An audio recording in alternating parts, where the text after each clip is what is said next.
Stove వెలిగించి ఒక గిన్నెలో నీళ్లు పెట్టి వేడయ్యాక 2 కప్పుల మిల్ మేకర్ అందులో వేయాలి. కొంచెం సాల్ట్, కొంచెం పసుపు అందులో వేసి ఒక ఉడుకు వచ్చేదాకా మంచిగా ఉడకనియాలి. ఒకటే ఉడుకు సరిపోతుంది. తర్వాత ఆ ఉడుకు వచ్చాక కొంచెం మంచిగా కలిసేటట్టు ఉడికించి ఒకటే ఉడుకు ఆ తర్వాత తీసి జాలీలో స్ట్రెయిన్ చేయాలి. తర్వాత తీసుకున్న పక్కన పెట్టుకోవాలి. ఉల్లిగడ్డ, కొత్తిమీర, పచ్చిమిర్చి వేసి కొంచెం బరకగా గ్రైండ్ చేసుకోవాలి.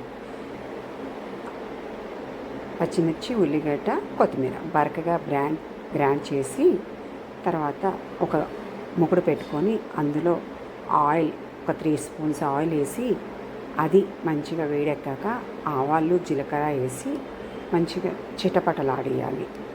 అది చిటపటలాడాక ఈ బరకగా చేసుకున్న పేస్ట్ అందులో వేసి మంచిగా గోలివ్వాలి. అంటే బాగా కాదు, లైట్గా ఫ్రై చేయాలి. ఫ్రై అయ్యాక మాడకుండా చూసుకోవాలి. అది ఉరికనే మాడిపోతుంది, మాడకుండా చూసుకోవాలి. అది కొంచెం ఫ్రై అయ్యి పచ్చి వాసన వెళ్ళిపోయాక కొంచెం 1 స్పూన్ అల్లం వెల్లిపాయ పేస్ట్ యాడ్ చేయాలి. అది యాడ్ చేశాక మళ్ళీ మంచిగా పచ్చి వాసన పోయేదాకా కొంచెం ఫ్రై చేయాలి. మాడకుండా మంచిగా కలుపుతూ ఉండాలి. అది కొంచెం పచ్చి వాసన వెళ్ళిపోయాక మనం కొత్తిమీర, ఉల్లాకు, మెంతాకు మనం ఏది యాడ్ చేస్తే అది అంత టేస్ట్గా ఉంటుంది. అన్నీ అందులో మెంతైనా, కొత్తిమీర అయినా, కరివేపాకు ఏదైనా లైట్గా అట్లా మన ఇష్టం బట్టి యాడ్ చేసుకోవచ్చు. యాడ్ చేసేసి నేను కొంచెం ఎక్కువగానే వేస్తానని అవి వేసేసి మంచిగా మాడకుండా మళ్ళీ ఫ్రై చేయాలి. అది అయ్యాక కొంచెం సాల్ట్, కొంచెం పసుపు వేయాలి. వేసి మళ్ళీ కలపాలి. అది మంచిగా కలిపి కొంచెం మళ్ళీ కలిపేశాక మనం పక్కన స్టీమ్ చేసిన మన మిల్ మేకర్ ఉంది కదా, ఆ మిల్ మేకర్ ఇందులో యాడ్ చేసి ఈ పేస్ట్ అంతా దానికి పట్టేటట్టు మంచిగా కలపాలి. అన్నిటికీ ఈ కారం, సాల్ట్ మంచిగా పట్టాలి కాబట్టి మంచిగా కలపాలి. బాగా కలిపాక అంత పట్టినాక మంచిగా కాసేపు కొంచెం వాటర్ అనిపిస్తే వేసుకోవచ్చు. వాటర్ లేదంటే ఊరుకోవచ్చు. వాటర్ వేసేసి కొంచెం కావాలనుకుంటే వేసి మూత పెట్టేయాలి.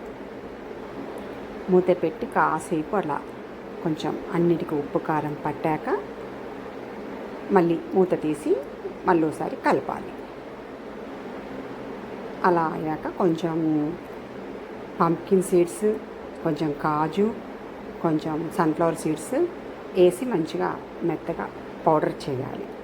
పౌడర్ చేసి ఆ కర్రీ అంతా అయిపోయాక ఇది అందులో యాడ్ చేసేయాలి.